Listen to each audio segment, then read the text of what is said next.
Thanks. Let me start by asking you a very personal question. How much cash do you have in your pocket right now? Go ahead, look. I'm guessing not much, right? Why is that? Well, the fact is the use of cash has been declining for decades. 50 years ago, cash was used in 80% of US domestic transactions. Today, that figure is much closer to half. Increasingly, we're relying instead on various forms of digital, mobile, and online financial platforms, everything from credit cards to iPhones. And the decline in cash isn't limited to the United States. In fact, we're not even world leaders in the decline in cash. Sweden holds that title. This is hard to believe, but even the homeless in Sweden are starting to take credit cards. That's true, absolutely true. Now, to support themselves, many homeless Swedes sell a magazine called Situation, and here's a picture of the credit card reader that they actually use to accept donations. Right? And there are declining cash occurring in plenty of other places too. For example, buses in London no longer take cash. France, this is amazing to me, France has recently banned its citizens from making cash transactions over 1,000 euros. Right? That's barely more than $1,000 these days. Right? Somaliland is one of Africa's poorest countries, but that hasn't stopped its citizens from adopting advanced digital payment systems. Cash in Somalia has become so devalued that it's almost impossible to carry enough of it around to buy almost anything. Look at this. There you go, right? The solution? Street vendors there routinely accept payments via mobile phone.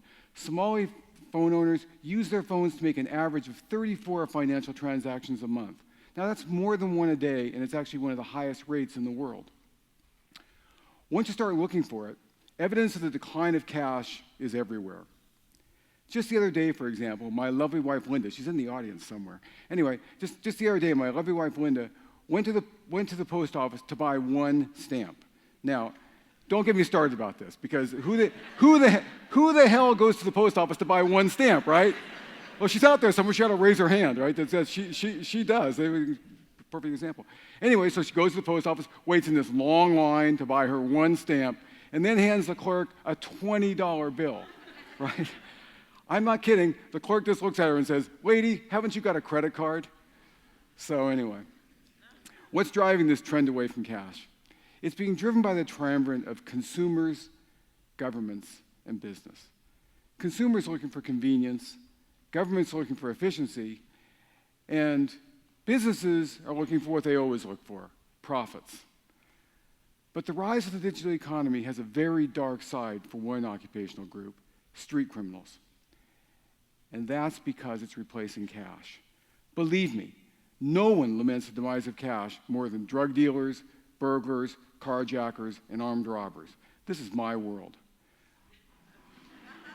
It is my world.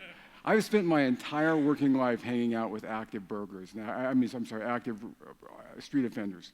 Not in prisons and jails, but on the streets, and sometimes in my office. But please don't tell my boss, because they really won't like that. Okay? So that's what I'm doing. Why are street criminals so partial to cash?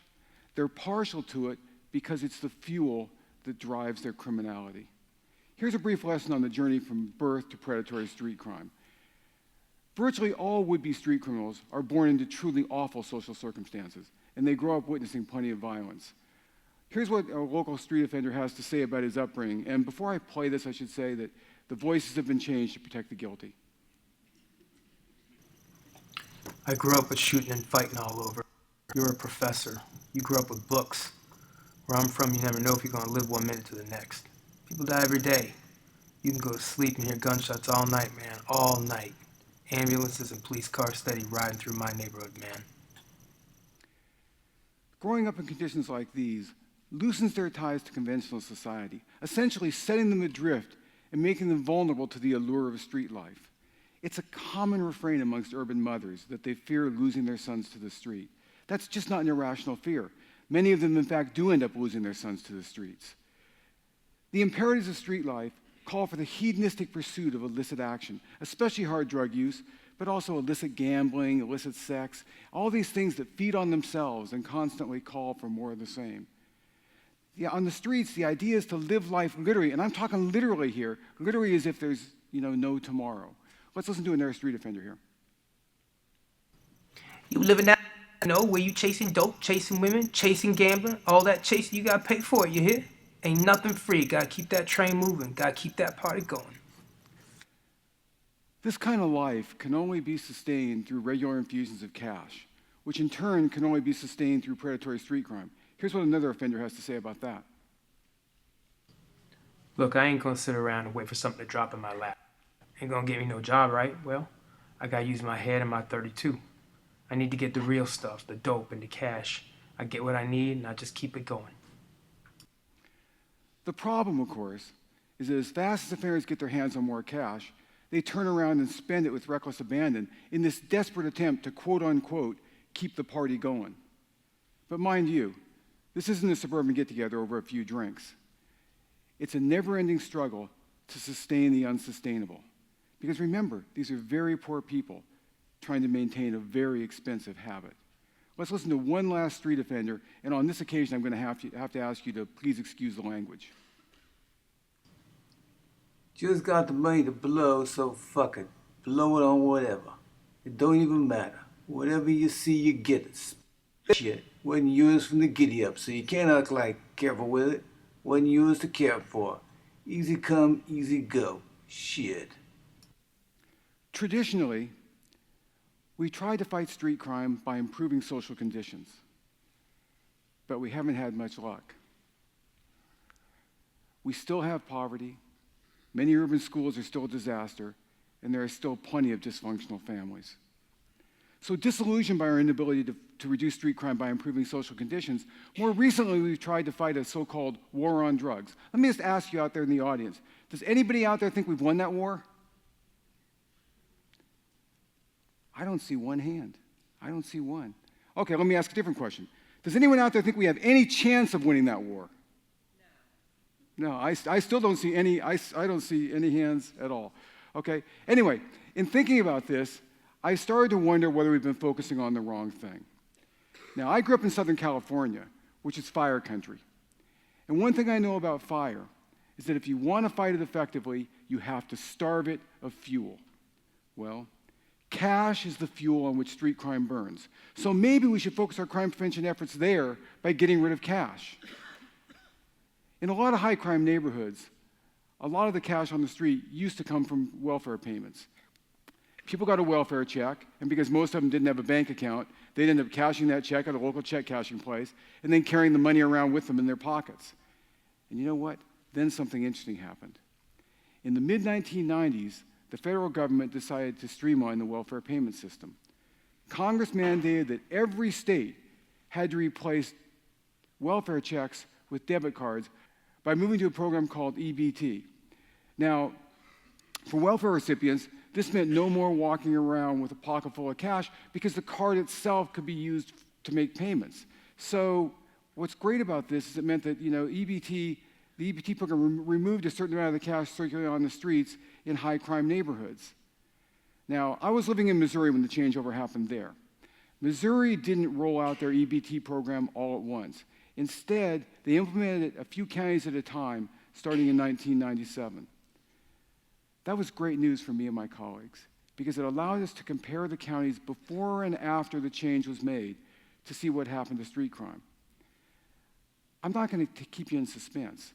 The implementation of the EBT program led to about a 10% drop in street crime. That's a pretty big drop. It's almost immediate, and that's a pretty big drop. Very few initiatives, crime prevention initiatives, lead to any kind of 10% drop like that, right? Now, to put this in perspective, in Georgia, that would mean 8,700 fewer burglaries and 22,000 fewer thefts each and every year. And remember, the EBT program didn't remove all of the cash from these high crime neighborhoods, just some of it. Imagine what would happen to street crime if cash disappeared altogether. I don't know what's going on over there. They're building something. Anyway, as one street criminal recently tried to explain to me, Rich, if they get rid of cash, there won't be no way for the non-working man to make a living. It's very Dickensian, right? I love it. Anyway, the streets aren't a world of debit and credit cards, right? They just aren't, because electronic transactions are traceable. Cash, on the other hand, is uniquely liquid, anonymous, and most importantly, untraceable, which makes it perfect for crime. And you know what? You can see the relationship between cash and crime at work in other areas in the world too. For example, as a result of a series of loan defaults and steep inflation, Argentinians lost faith in the banking system and started carrying large amounts of cash around with them, right?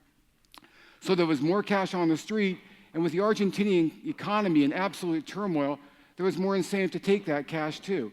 I don't think any of you out there in the audience are going to be very surprised to hear that robbery rates there skyrocketed. Now, nearby in Uruguay, they instituted a so-called conditional cash transfer program for families living below the poverty line. Now, that program was a little bit different. What happened there was that they paid parents in return for keeping their kids in school and making sure that they got regular health care.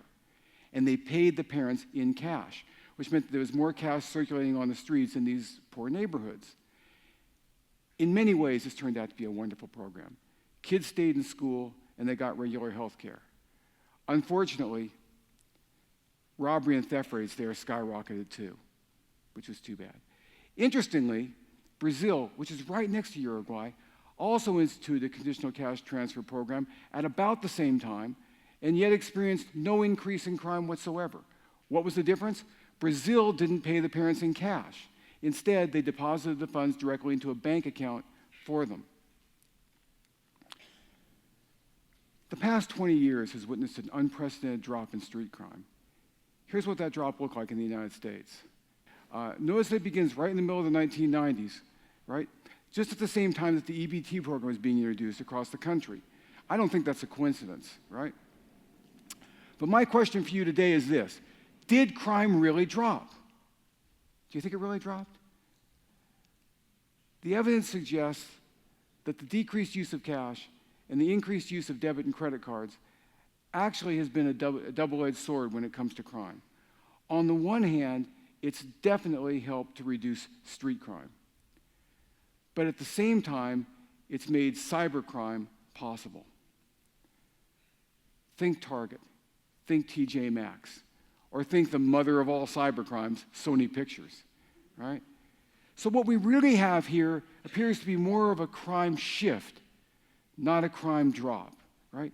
In other words, the transition from cash to digital transactions has changed the nature of crime itself.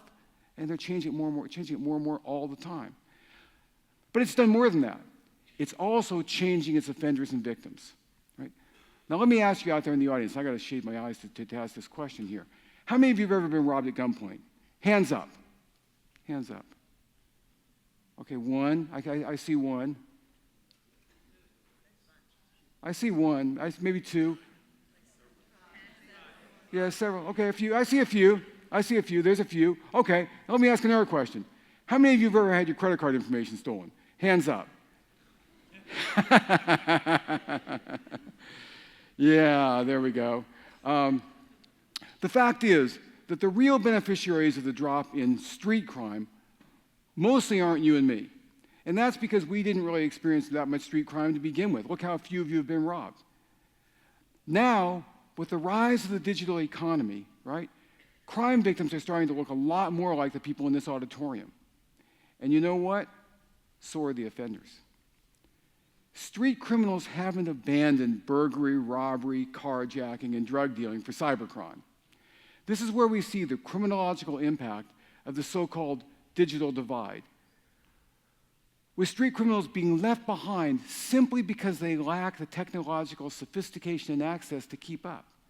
As the divide widens between the digital haves and have-nots, we're actually in the process of creating a new form of feudalism, where the poor are locked into place not only by a lack of money, but also by a lack of access to a new world of technological and financial criminal opportunities. It's weird to think of it this way, but essentially crime is a resource like any other resource. And the rich are in the process of stealing that resource from the poor, right? They really are. That's what they're doing. But the decline in cash isn't just changing crime. Ultimately, it's going to change the world, right? Just think about this. In a world without cash, what happens to undocumented workers? Think about this. How do they get paid?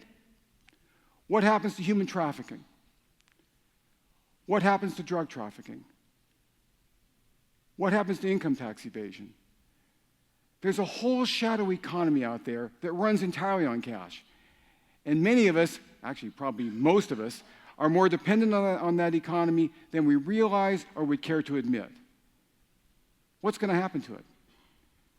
I have to admit, I don't really know. Are you ready for the coming cashless society? Well, I'm here to tell you better get ready for it because it's on its way and it's going to be here sooner than you think. Thanks.